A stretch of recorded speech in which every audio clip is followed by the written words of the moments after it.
Es que es lo que se elige en estas elecciones. Probablemente muchos pensaran que se elige entre el señor Rajoy y el señor Zapatero. Pues aunque lo parezca, no es así, no son unas elecciones presidenciales y aquí no se trata de elegir entre la Coca-Cola o la Pepsi-Cola porque hay otras alternativas, puede haber cerveza ámbar sin alcohol o puede haber excelente vino aragonés.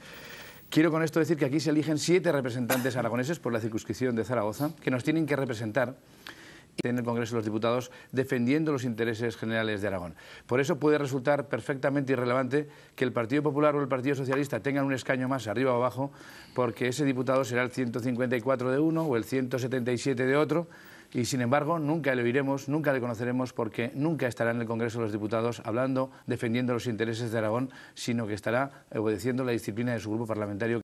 Es muy importante que la voz de Aragón esté porque habrá otros que sí que tendrán representantes para negociar la conformación de un nuevo gobierno. Seguro que habrá diputados propios vascos, diputados propios catalanes, y es imprescindible que Aragón tenga también esa voz y esos diputados propios aragonesistas para que puedan conseguir para Aragón aquello que desde otros lugares siempre tienen garantizado, porque siempre tienen representación.